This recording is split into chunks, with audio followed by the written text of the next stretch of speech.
Hello everybody, Affiliate Dragon here again.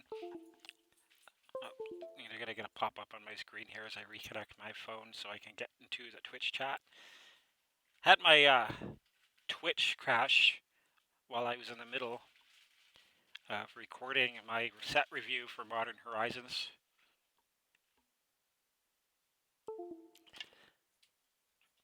So I had to upload what I had and start over. As you can see, I'm in the middle of processing that onto YouTube right now. The link for that video is right here, or you should be able to just go to my page and get there. We left off at Umezawa's Charm, which I said would be good if it cost 1 mana, but then it would be not a common, because they have to factor in limited. It's okay. There's some decks that will play it. The 2-life aspect is rarely going to be relevant. The first 2 abilities are the ones that you're looking at. Any modal spell has a chance to be decent. We'll see some play just because it gives you options. And this is no exception, except for the fact it's a 2-mana instant that gives you, at best, 1 mana cost abilities. So this isn't that great, but it's okay if you don't have other options available. There might be some deck that wants this just because of the versatility. But you literally have to be a deck where the buff is relevant, the removal is relevant, and the life gain is relevant. And gaining 2 life is rarely something that's relevant unless you have something that triggers off of life gain. So I don't think it's very good. Undead Augur. Whenever Undead Augur or another zombie you controls die, you draw a card and you lose 1 life. This is fantastic. Any zombie deck will want this, and I think a few other decks that aren't strictly zombie decks will want this. It's a really good card. I'm glad to see Unearth back. Venomous Changeling. 3 mana, 1/3 Death Touch with all creature types.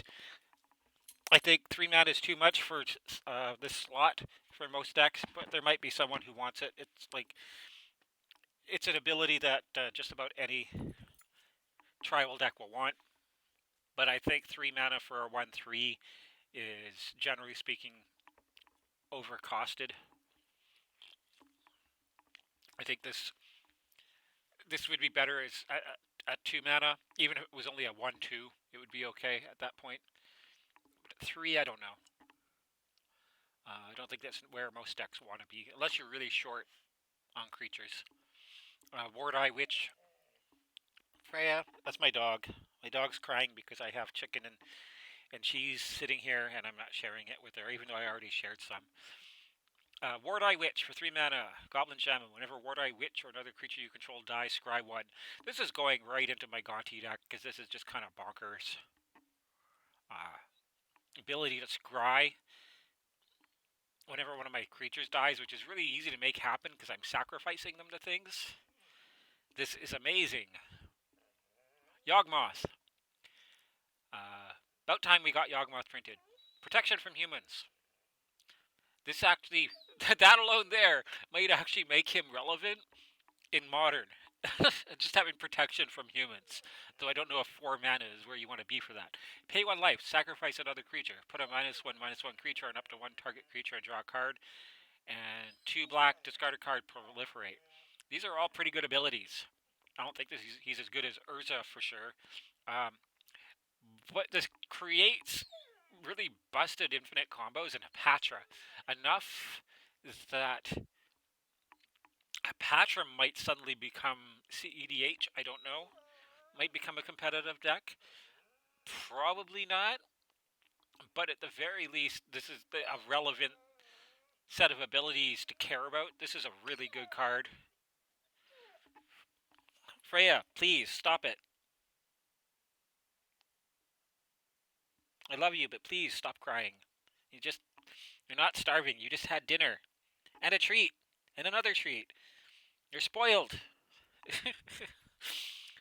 Alpine Guide. 3 mana. When Alpine Guide enters the battlefield, you may search yourself for a mountain card, put it in the battlefield tapped, then shuffle your library. Attacks each turn if able. When it dies, sacrifice a mountain. This is really good. This is an effect red needs. Even if you're having to sacrifice a land, you can fetch up a taiga, for instance, or any other dual type mountain, and then sacrifice just a regular mountain. That's great. If you have something like Blood Moon, then you can have an even better thing, because you can then sacrifice a crappy non-basic that you don't need anymore. Plus, it fetches non-basics. This is a really good card, and for 3 mana for a 3/3, there's very little downside to this. At the very least, it makes things even for you. It fixes more than it ramps. Area of Flame. An Area of Flame enters the battlefield. Each opponent gains 10 life. Whenever an instant or sorcery spell put a verse counter on Area of Flame, then it deals damage equal to the number of verse counters on it to target player or planeswalker. I like this card. There's a few decks I'm running right now where I think I might even slot this in. In my my Bolas Scepter Control deck, I have a couple effects similar to this, and I can see myself slotting that in there. Yeah, each opponent gains 10 life, kind of bonkers, but when you're comboing off, it really doesn't matter. In fact, there's even ways to abuse this. You can run it with False Cure or Tainted Remedy, and this becomes kind of nuts. I don't know how good it is, but it definitely deserves testing, and I'm definitely going to test this card out. Bladeback Sliver. 2 mana for 2/2. Hellbent. To turn it into a Timmy. No. Why? That's why. Running on an empty hand, you need to get pretty good value off of that. That's not good value. I mean, if you got enough slivers on board where this suddenly becomes good value and you can get your hand empty, you could have been doing so much better things. That should be enough slivers to kill everybody already. This is not good. Bogarden Dragonheart, 3 mana, 2/2. Sacrifice another creature until end of turn. Bogarden Dragonheart becomes a dragon with base power and toughness 4/4, flying and haste. So for a 3 mana 4/4 that can attack the turn you play it if you sacrifice a creature. This isn't bad. I don't really know how it slots into dragon decks, even though it seems to be on flavor for a dragon. This is not a very good dragon card, but it's good in any kind of deck where you have extra creatures you may want to sacrifice for value. This is okay. Cleaving Sliver. 4 mana, Sliver creatures you control get +2/+0. Another Sliver buff card. There's tons of them. This one's okay. Not amazing. Not where you want to be for 4 mana, really. Firebolt is back for Modern. I think that's pretty cool. Fist of Flame. Instant, draw a card for 2 mana until the turn. Target creature gains trample and gets +1/+0 for each card you've drawn this turn. This is going right into Feather. This card's kind of bonkers. I like the fact that they put the draw card at the beginning. You don't see that often. The cantrip's usually at the end, but it's necessary for this ability in order to count that card towards the bonus. And if you're playing it on your turn, this is +2/+0 and trample for 2 mana and draw a card. And Feather already has lots of card draw on it, so this is really good. Force of Rage. This is the worst of the forces. This card is garbage. If you open one, if you get a pack and you open one, weep some tears, hope that you're playing draft and pass it to somebody else.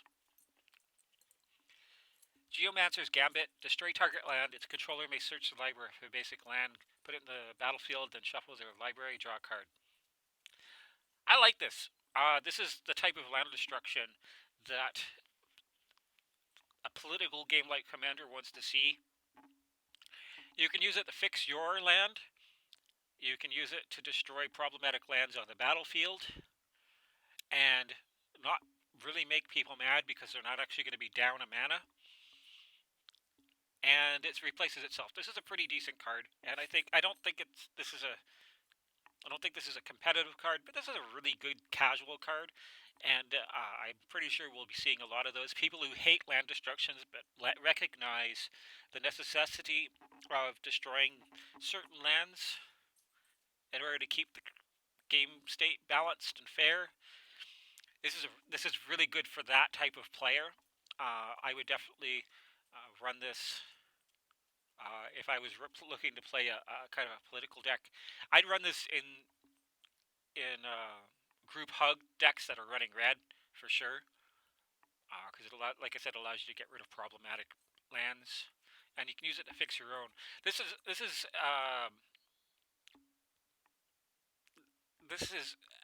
at least as good as Alpine Guide and serves a similar kind of role. Only you can use it on your opponent. Goat Nap, gain control of target creature until end of turn. Untap that creature, gains haste. If that creature's a goat, it gets +3/+0 until end of turn. This card is hilarious, and it's trash. I love this card. There are some situations where it might be relevant. If I run into a lot of trading posts for like a week, I might slip a Goat Nap in a deck just for shits and giggles and steal somebody's goat token and kill them with it.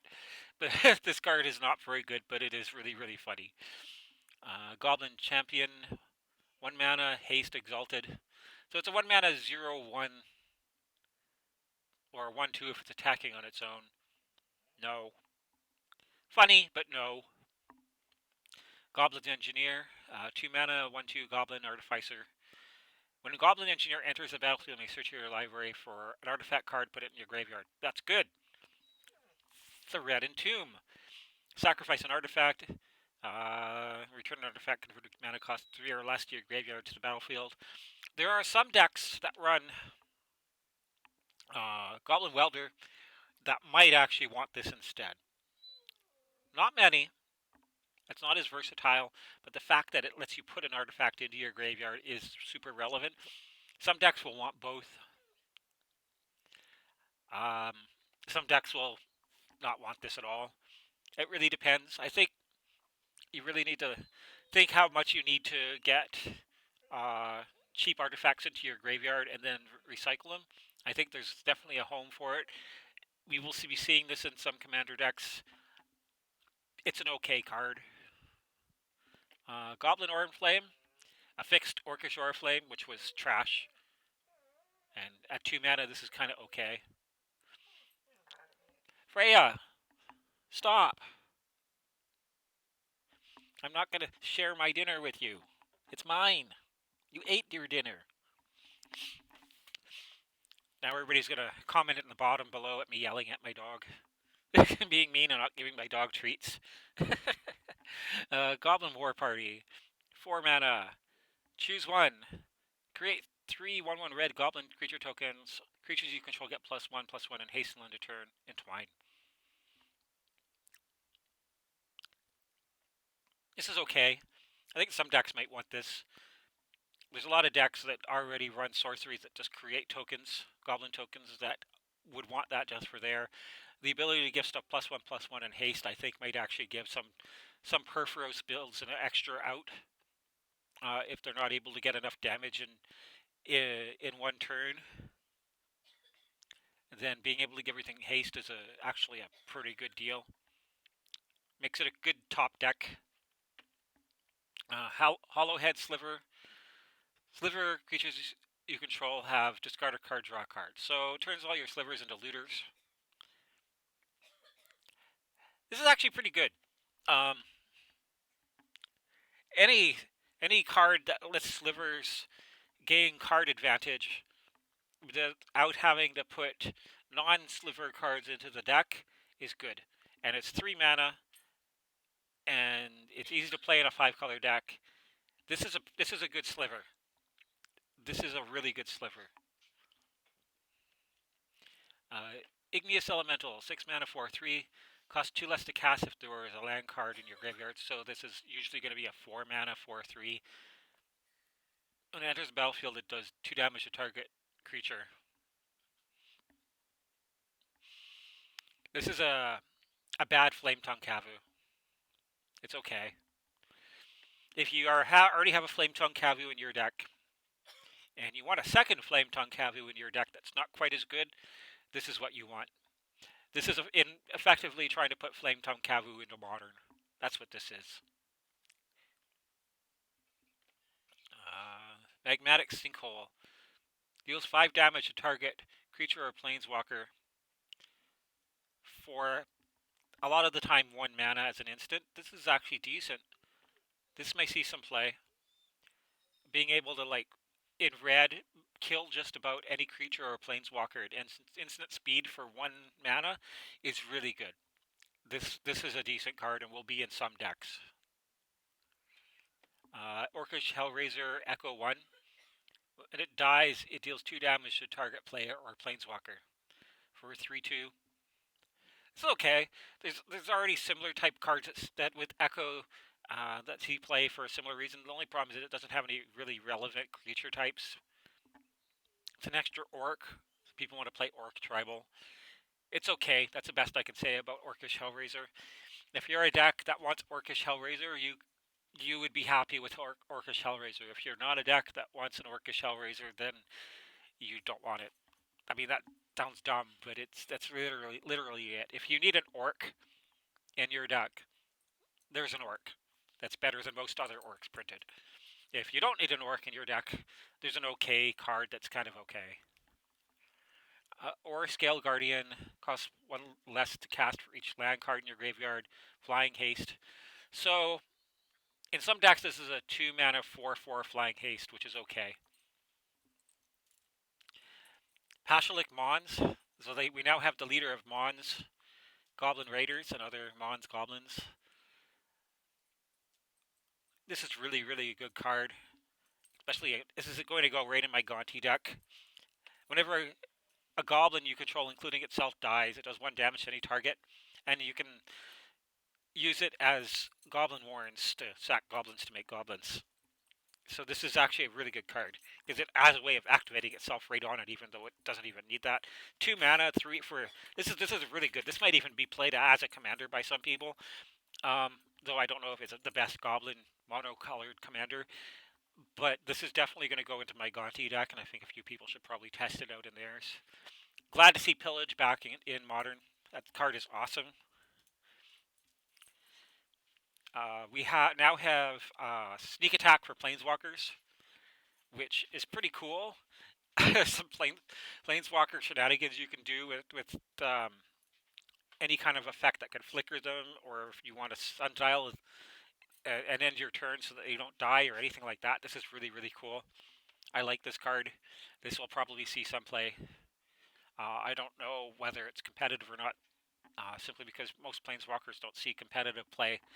But we've been starting to see some that do, and maybe with an effect like this, people might actually start running some of them.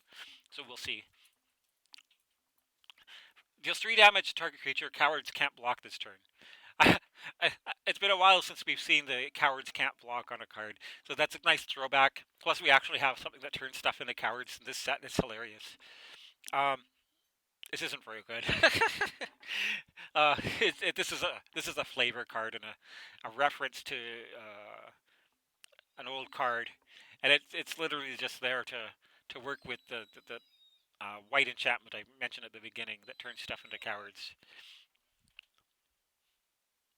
Quakefoot Cyclops enters the battlefield. The 2 target creatures can't block this turn. Cycling 2. When you cycle it, target creature can't block this turn. Alright, so ignore the fact it's a 5 mana 4/4. That's trash. Is it worth it to pay 2 mana to draw a card and make a creature not block? Probably not. This is not a very good card. A Ravenous Giant, beginning your upkeep. Oh, this is Juzam Jin as a red creature. This isn't good. This is crap. Yuzam Jim was only remotely good because at the time it was printed, the way that they balanced creatures and such was a lot different, and thus it was okay. Reckless Charge is back. It's a good card. Seasoned Pyromancer. When it enters battlefield, discard 2 cards, then draw 2 cards. For each non-land card discarded this way, create a 1/1 red elemental creature token. For 3 mana, that's already good. Gives you a 2/2 Bardi. And you can exile it from your graveyard to create 2 red elemental creature tokens. This is a good card. It gives red card advantage that actually does something meaningful. Because you can gain board presence while doing it. And a lot of red card advantage kind of leaves it behind or at best neutral. So this is nice. Shenanigans, destroy target artifact, dredge 1. So it's a sorcery speed shatter that you can pay 1 mana for. No. No, this isn't very good. Spinehorn Minotaur, 3 mana for a 2/3. As long as you've drawn 2 or more cards this turn, Spinehorn Minotaur has double strike. No. Unless you really need a Minotaur or a Berserker, this card is not very good. It's okay. If you need a Minotaur or Berserker, it's okay. Without that typing mattering, no, this isn't very good. Spiteful Sliver, 3 mana for a 2/2. Slivers have, whenever this creature is dealt damage, put that much, it deals that damage to target player or Planeswalker. You know what, there are situations where this might actually be really bonkers.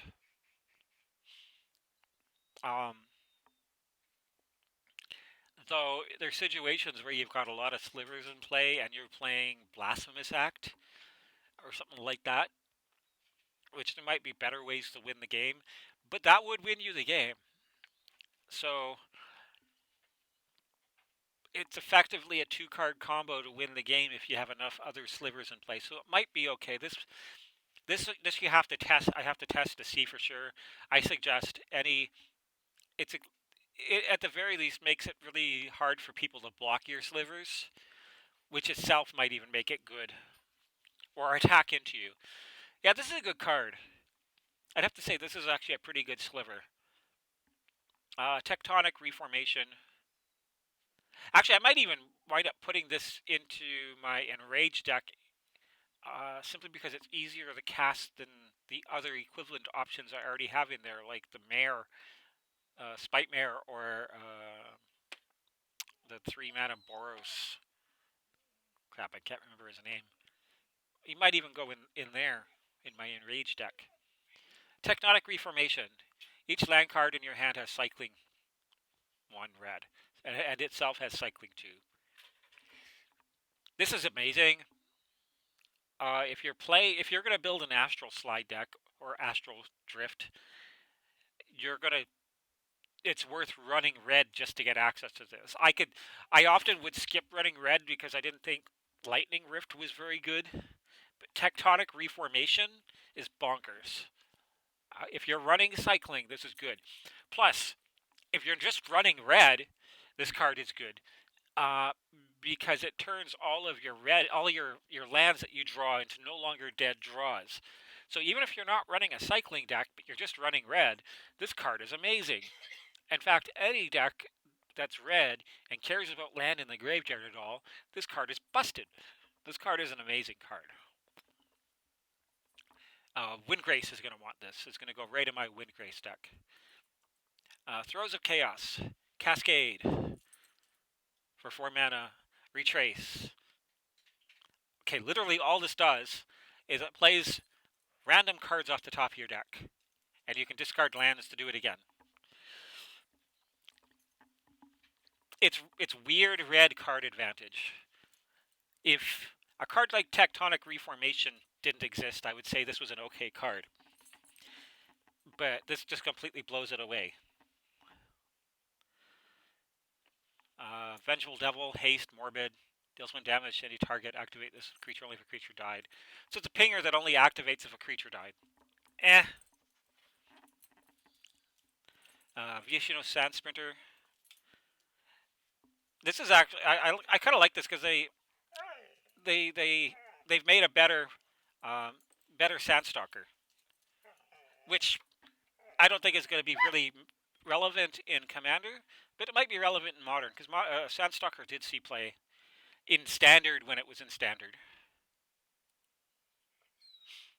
Volatile Claws, 3 mana. Till end of turn, creatures you control get +2/+0 and gain all creature types. That's interesting. Not sure if it's good, but it's interesting. Ayula is awesome. I don't know if Ayula is particularly any good, but I think she's awesome and worth playing. Freya, go sit on the couch, please. Couch. Go sit on the couch. Go on the couch. Okay, you stay there. Sorry, she's like constantly trying to steal my dinner while I'm recording this. Ayula's Influence. Oh, I was back on Ayula. Yeah, this card is really good. It's a flavor win. This is clearly a fun card. There are going to be some... Any 2 mana, or any 3 mana or less commander is worth considering as possibly really, really, really strong. This is decent. The only problem with this is it only cares about bears. I don't think it's good enough for competitive. You might be able to bring it to the odd competitive table and have some fun, but it's a mono green as well. I think this is a good, fun, casual. This will be in the upper tiers for casual EDH. I don't know if it's any good for CEDH. This is a great card though, and I really love seeing this. This is the barest of bears. Whenever a bear enters the battlefield, you can put 2/+1/+1 counters on any bear, either that bear or this bear or that bear, or any other bear, or have a bear fight any other creature in play. So you don't even have to put the counters or have it doesn't have to target the bears that you just played. So you specifically could have a bear just to buff up. Like this could be the Voltron bear, and you just start spamming bears and put everything on Ayula and swing for game. This is really good. We have some bear enabling. This is actually pretty good. I like this. This will go right in that deck. I don't see any reason not to. Bellowing Elk, as long as you had another creature enter the battlefield under your control this turn, Bellowing Elk has trample and indestructible. If you're building Elk Tribal, this is okay. Other than that, this is not very good. Collector Oof. Activated abilities of artifacts can't be activated. They printed Null Rod on a creature. This is kind of bonkers. Any deck that wants Null Rod or Stony Silence will want this as well, if they can run it. That's 3 Null Rods. You can potentially slip in a green-white deck. That's a thing. That's really, really good. Plus adding in Karn. That's a lot of Null Rods. Conifer Worm. This is not very good. If you're building a Snow Matters deck, this is okay, I guess. Crashing Footfalls. Suspend. No casting cost. Suspend for 1 for 4. Crate 2 Rhinos. No, don't play this. Deep Forest Hermit. They took... Go back and sit. Go! Go! Deep Forest Hermit. They printed a strictly better Deranged Hermit. This card is bonkers. Some decks, if you're running Deranged Hermit, you're either going to run this as well or replace your Deranged Hermit. That's all I can say. This is a strictly better Deranged Hermit. Elvish Fury is back. Excavating Anurid for 5 mana for 4/4. When it enters the battlefield, you may sacrifice a land if you do draw a card. As long as 7 or more cards are in your graveyard, it has +1/+1 in Vigilance. The only reason you're running this is if you're running Gitrog Monster and making a Frog Tribal. That's it. This card is not very good unless you're specifically making Frog Tribal. Force of Vigor. This card is bonkers. If this did not have the text at the top, the exile text on it, this card would be good still. This is a bonkers card. In fact, this might even be the best of the forces in the cycle. Frostwalla is not good. Not very good at all. Glacial Revelation. Reveal the top 6 cards of your library. You may put any number of snow permanent cards from among them into your hand. Put the rest into your graveyard. I can see decks that may want this, but it's okay. Hex Drinker. If it wasn't for the fact that level up is not an instant speed, but it's a sorcery speed, I would say that this card would be good. As it is, I think it's okay and will matter in some decks. There might be a home for it. It will create situations where it will definitely win you the game. Being able to have a 6/6 protection from everything on the board, that you started out and only investing 1 mana into it, but you're investing 9 mana to get there for a 6/6 protection from everything. It's okay. It's just slow. Like, it's good as a relevant play on the first turn. It's okay. I don't know if I would keep a hand for it, though. But if you need an early drop, an early body, it's okay. If you start getting into the late game, you can drop this and then level it up. I mean, the Knight Captain of Eos cares about this. I think that's like the best thing I could say about Hex Drinker. Llanowar Tribe is just 3 Llanowar elves stapled together, and it's only good if you actually specifically need that. Mother Bear. In fact, no, there's other better cards that do this. Mother Bear makes bears. It's a 2 mana 2/2, strictly better than bear. If you're for some reason running Grizzly Bear in any of your decks, this is your better bear. If you're running Bear Tribal, this is a bear. This is a good card for bears. It's okay.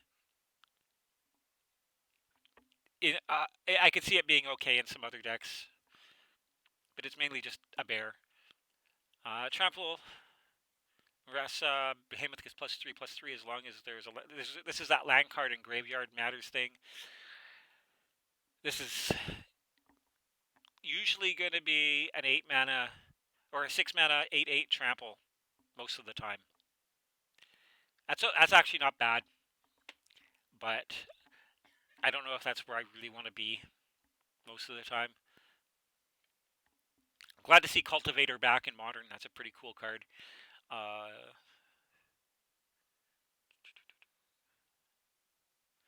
Another land on tapper may matter.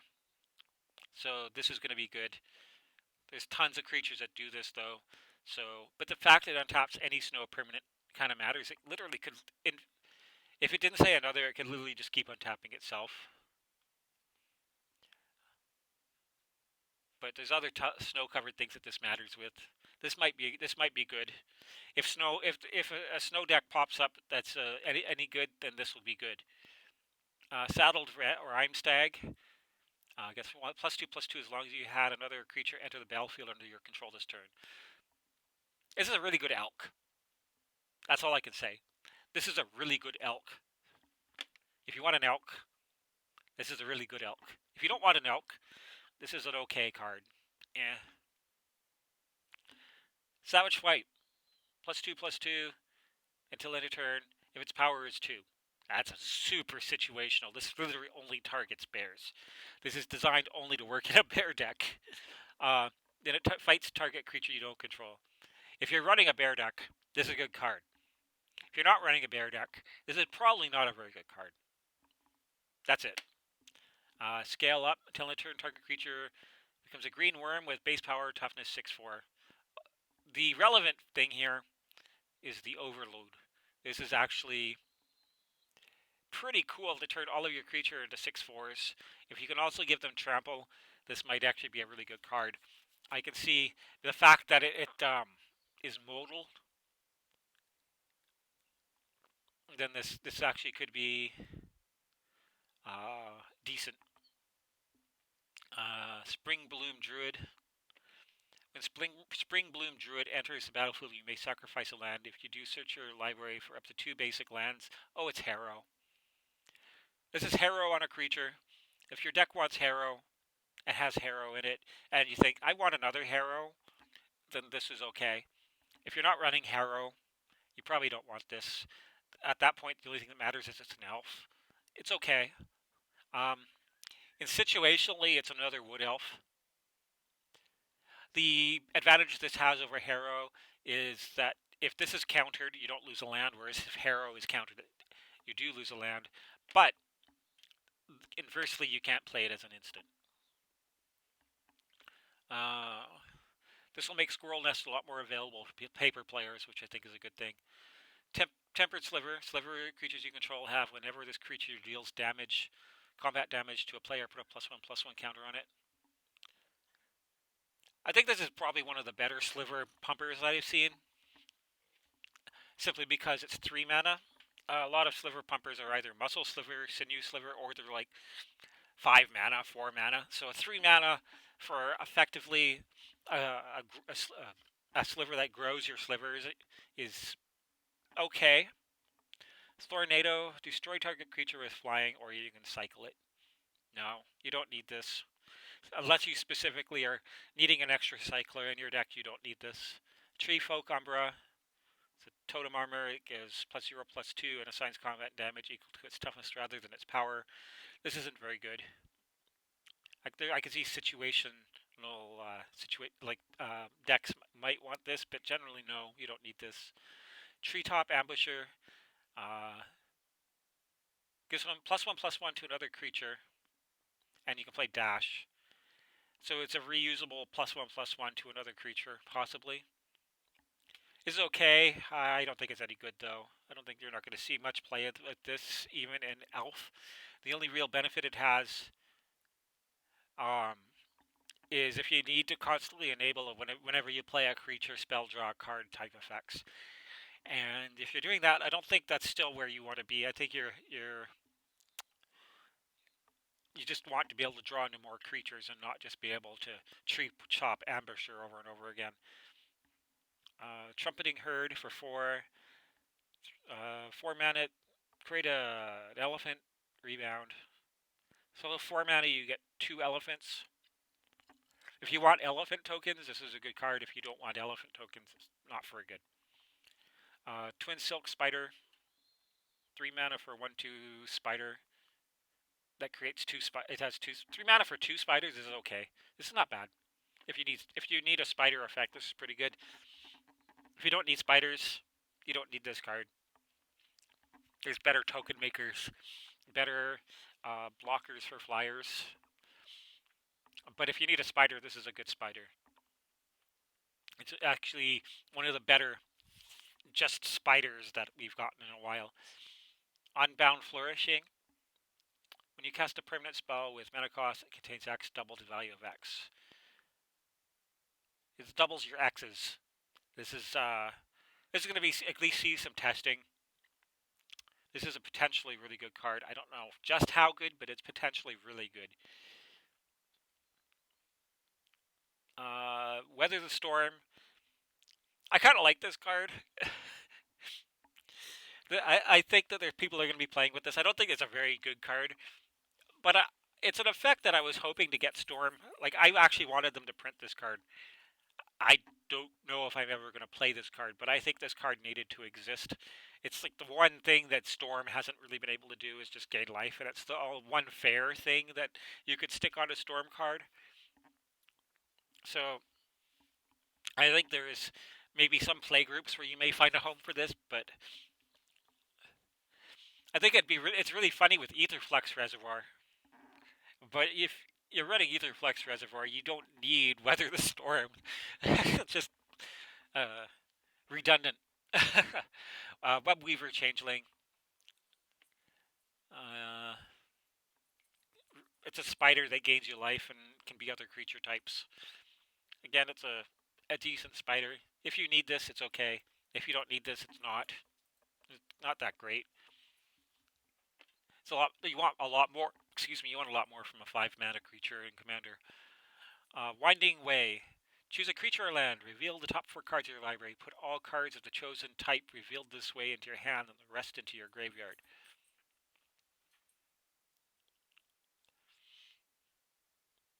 This is actually not bad.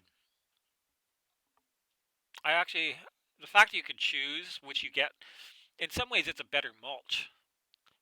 Because you can, if you don't need land anymore, you can just get creatures. I like this card. This will find a home somewhere. Abominable Treefolk. 4 mana, power toughness equal to number of snow permanents you control. When it enters the battlefield, tap target creature opponent controls that creatures and then tap during its next untap step. This will be good in a Snow Matters deck. That's about it. This turns your Slivers into Boros Legionnaires. I like that.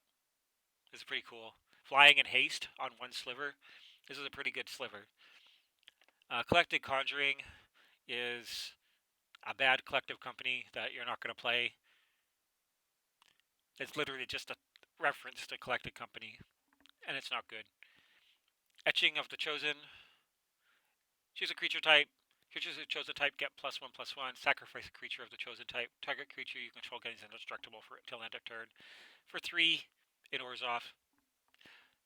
There are decks that are going to want this. This is not a bad card. Honestly, I can see running it in a few decks myself, simply because it's a sack outlet, a buff, and also gives indestructible. That's 3 important effects that often decks want. So if I'm in a very creature type matter stack that also wants to sack stuff, this card is really good. Fallen Shinobi is bad. That's it. 4 mana for a ninjutsu effect is not where you want to be. If you're in all ninjas, like I may even test it in Eureka, but I don't want to be paying 4 mana into ninjutsu. That's really bad for the curve, and you're getting your opponent's cards, so which means you have a lot less control over the quality of cards you're getting or whether they're going to be useful to you. And this is just not a good card at all. I mean, I hear people talking about it, but honestly, I think this is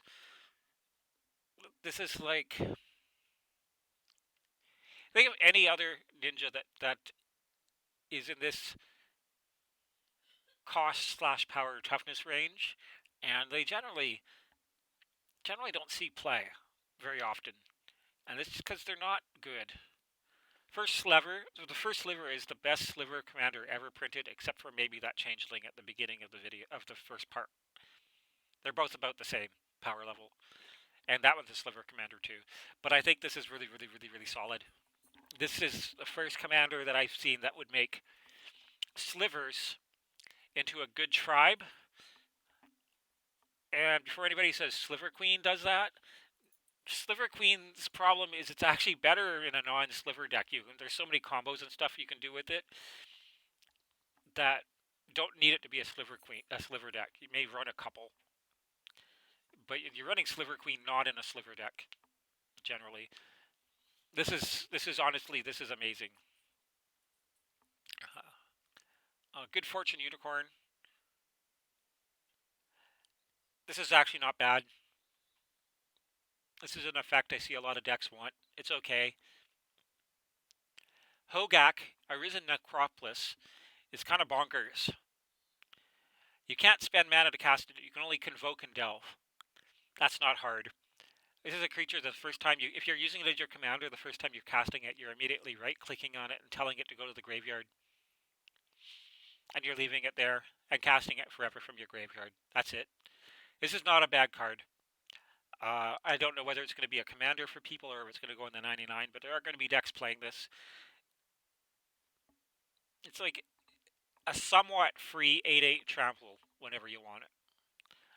Icefang Quaddle is it's a Strix for blue-green. If you want a Strix in blue-green and are running any snow permanents other than the Icefang Quaddle, this is not bad. Ingenious Infiltrator. This is the second best ninja in the set. It's got everything you want. It's a decent body. It's ninjutsu for 2. and it turns all of your ninjas into whenever they deal damage, draw a card. Any of your ninjas, not just itself. Into the Deep Hours didn't make the cut in my Eureka deck because it itself has no evasion, and it has to be the thing that deals damage. But this would go in for sure. This card is bonkers. Kaya's Guile. Choose 2 for 3 mana, instant. Each opponent sacrifices a creature, good. Exile cards from each opponent's graveyard, good. Create a 1/1 black and white spirit token with flying, Gain 4 life, So for 3 mana, most of the time you're going to make each player sack a creature and then exile their graveyards at instant speed. That's good.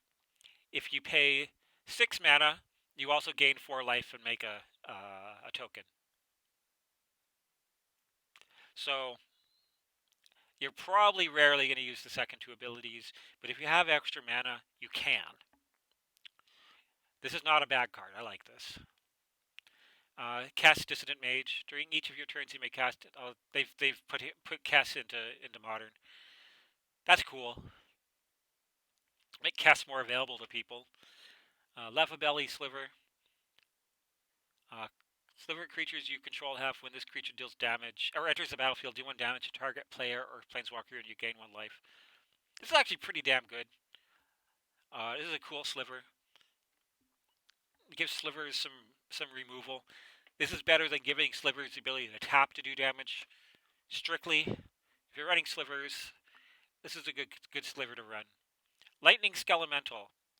It's Ball Lightning with discard built into it.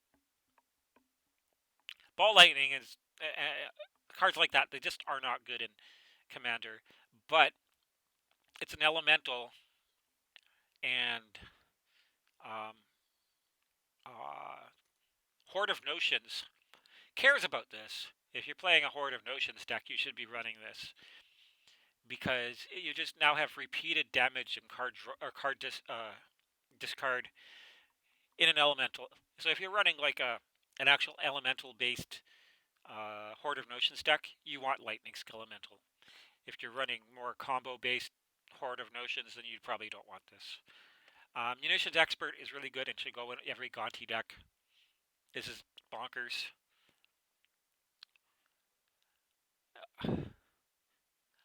Nature's Chant. Destroy target artifact enchantment. So, it's Disenchant and Naturalize on the same card. I have no complaints about this. There's plenty of times where you would run either Disenchant or Naturalize in Commander, even in the competitive level. And honestly, any deck that can run both Disenchant and Naturalize is probably going to, and already runs at least one of those, is going to run this. The problem is green already has so much good artifact and enchantment hate to begin with that you're usually only running Disenchant because you're running a non-green deck. But I can see decks wanting this. This is a good card. It's in a deck that can run both Disenchant and Naturalize, it's strictly better than both. The only situation where it's worse is if something has protection from multicolored or only cares about multicolored spells trying to counter them or something. That's it. Reap the Past. Return X cards at random from your graveyard to your hand. Exile Reap the Past.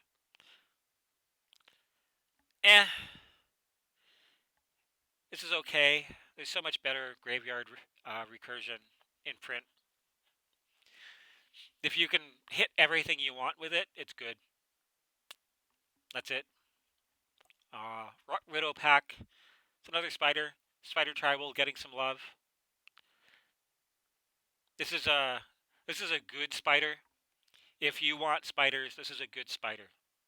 This is probably the best spider I've seen printed in a long time. Ruination Rider. 2 mana Golgari 2/2. When it dies, you may have it deal damage to any target equal to the number of land cards in your graveyard. This is pretty good. I think this is not bad. I don't know what slot I would give up for it in like Windgrace, but that's a deck that would make use of it. There's a lot of cards that enable this in this set, or a lot of land cards and graveyard matter cards. Soul Herder. 3 mana, Azorius. Whenever a creature is exiled from the battlefield, put a +1/+1 counter on it. At the beginning of your end step, you may exile another target creature you control and then return that card to the battlefield under its owner's control. This is one of the best flicker enablers I've ever seen. If somebody plays this and they're playing flicker, you need to get rid of this. If you're running Conjurer's Closet and you have access to both white and blue mana, drop your Conjurer's Closet for this. Thundering Djinn, 5 mana. Is it for a 3/4? When it attacks, deals damage to any target equal to the number of cards you've drawn this turn. No, you don't want this unless you're specifically playing Djinn, in which case you might be better than most other Djinn. Unsettled Mariner, Shapeshifter, Azorius, 2/2.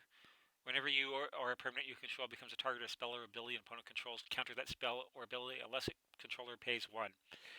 This is really good.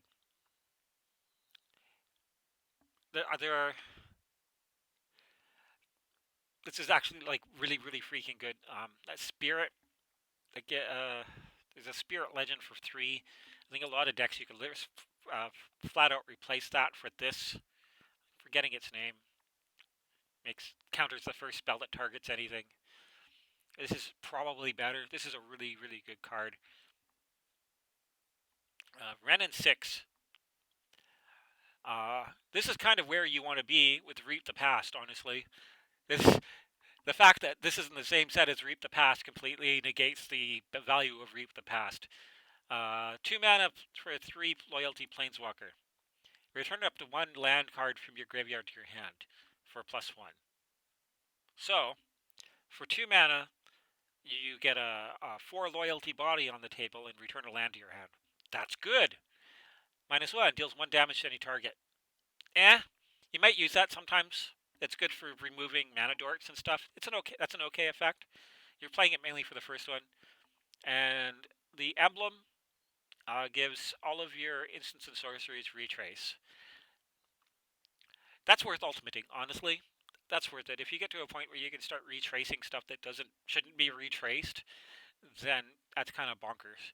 I think, though, you're mainly playing this for the first ability. It's really the only ability that you would like. If it literally just said 2 mana +1, return target land from your graveyard to your hand, this would still be a good card. This is the type of Planeswalker that might actually see play in competitive EDH. This is what a Planeswalker needs to be good in Commander. Alter Dementia's back in Modern. I'm actually to see this because it means more Alter Dementias are available. Like, even on Magic Online, they're a little pricey for, like, I haven't bought an Alter Dementia specifically because they cost more than I want to pay for one. This will drop them in price a lot, and I think that's really good. Amorphous Axe, 2 mana. Gives a creature every creature type. Some people don't want this. It's an okay card. It's not that great, but there are decks I can see this having a home. We're giving a creature every creature type matters. In fact, there was cards earlier that actually cared about how many creature types things had. So this is okay. If you're running this, I won't judge you. Akram's Astral Blade cost 1 snow mana to cast. When it comes into play, draw a card. Good. Tap, add 1 mana of any color to mana pool. This is a good card. So 1 mana, draws a card, and mana filters. There is nothing wrong with this card at all. This is a good card. There's a lot of decks that are going to want this. Birthing Bros. 3, 4 tap, create a 2/2 colorless shapeshifter token with every creature type. This is crap.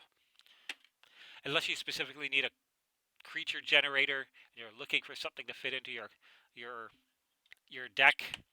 This would be good in Scarecrows. Speaking of Scarecrows, Farmstead Gleaner. 3 mana for a 2/2. Doesn't untap during untap step. It has the 2 and then untap. This is a pretty good Scarecrow. One of the better Scarecrows I've seen. I can see this seeing some play. I could make a Scarecrow opposition deck now. That's kind of bonkers. Fountain of Ichor.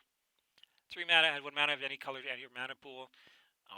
or it becomes a 3/3 dinosaur. I like this.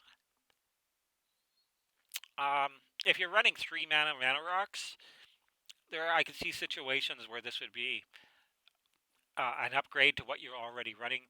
I think this is strictly better than Chromatic Lantern if you're running Chromatic Lantern. However, that said, you most of the time shouldn't be running Chromatic Lantern anyways. This is pretty good. And if you're running anything where you care that it turns into a dinosaur, that's good. This is good in mass land destruction because it can turn into a creature and it's a mana rock. This is not a bad card. This will see some play. Ice High Golem, another 1 mana, requiring snow mana. 1 mana for a 2/2 snow artifact creature golem. This is okay. This is a good. This is a pretty good card. 1 mana for a 2/2. This is okay.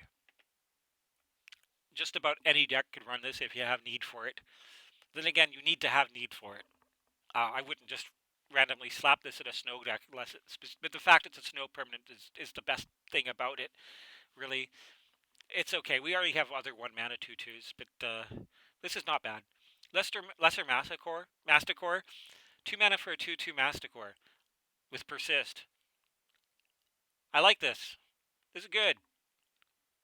I don't know if it's going to see much commander play, but this is good.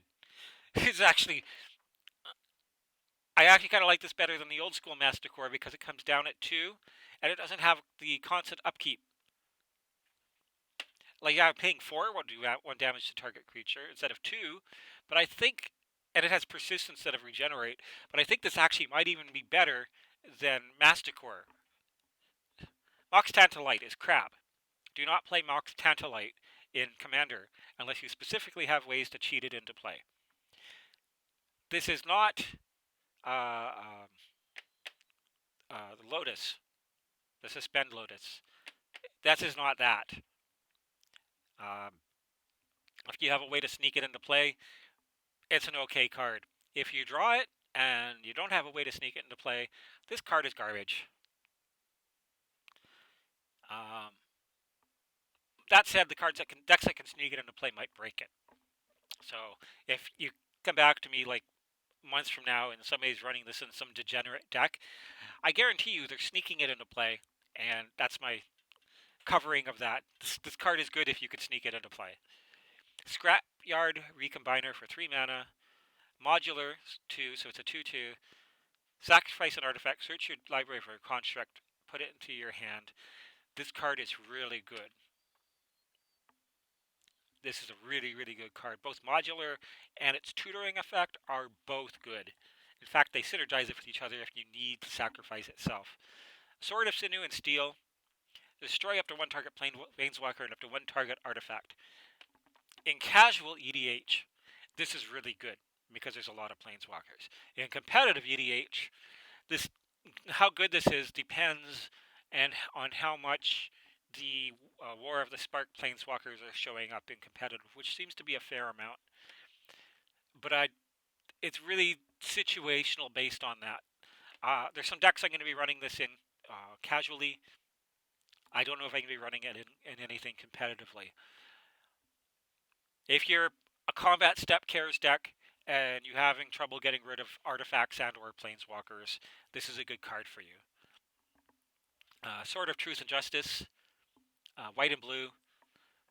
Whenever equipped creature deals combat damage to a player, put a +1/+1 counter on a creature you control, then proliferate. This one's crap. I can see some decks maybe wanting it. Finishing the Talisman cycle, which is really good. These will see play. They will replace signets in some decks. It's tricky to figure out whether or not you want a signet or a talisman. The damage doing to yourself can matter. However, the fact they flat out tap for mana instead of just filtering, it's tricky to tell. But these are good. I'm really happy to see these. These will see a lot of play. These are all 5 out of 5 cards. Universal Automaton. 1 mana Changeling for 1. It's a ninja. This might actually matter to me. This will also matter in any other deck that needs a random creature because it's an artifact. Any other tribal deck will care about this. If you are short on creatures in your creature type, here's a 1 mana one for you. That's good for curve. Cycling lands are back. Cave of Temptation. This is bad. Don't play this. Please don't play this. Um, the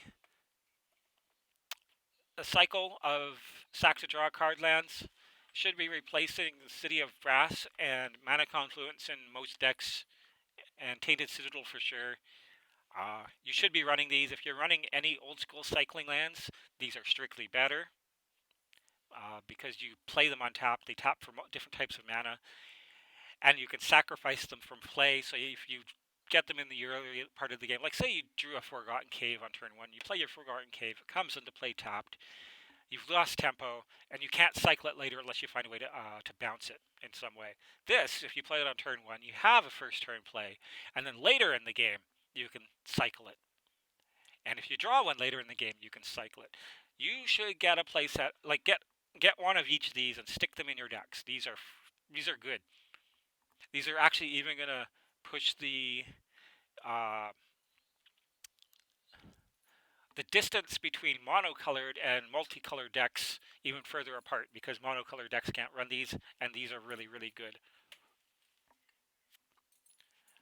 Frostwalk Bastion. It's a snowland. That's good. Taps for mana. Becomes a 2/3 construct for 2 mana. Not bad. When it deals combat damage to a creature, tap that creature. It doesn't untap during its controller's next untap step. Has pseudo evasion. People may care. People may not want to attack into it as well. But as far as stats you put onto a man land, I like this. This is pretty damn good. It's not Mutavault, no. It's not Ink Moth or Blink Moth, no. But I think if you're running a snow deck, this is not a bad man land. It's okay. Hell of Heliod Generosity is Academy runes for enchantments, and we'll definitely see some play. In a format that doesn't have enchantments that do anything as good as Mindslaver, I don't know if it's as good as Academy runes, but this is a pretty damn good card. There's definitely a lot of enchantments I'd love to be able to get back. There's more of these.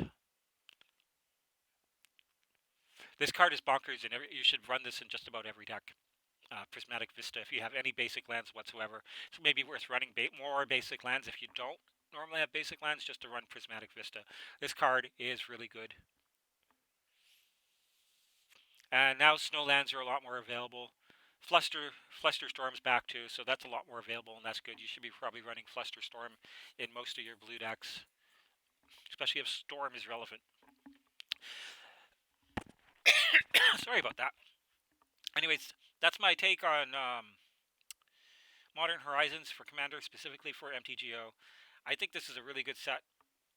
There's a lot of really bonkers stuff in this, a lot of really solid stuff that helps everybody, no matter what degree of Commander player you are, where you are on the spectrum of casual or competitive. There are good stuff in this deck, and you should be picking up a whole bunch of them. And some of them require some testing. There's some real game changers in here, and I look forward to seeing what everybody does with them, and as well as playing with them myself. Anyways, I'm Ophelia Dragon. This is Atomic Monsters. Catch me Thursday night, 6 o'clock Eastern Standard Time on Twitch. Links down below. As well as look for other videos from me. Give me a subscribe and a follow on Twitch.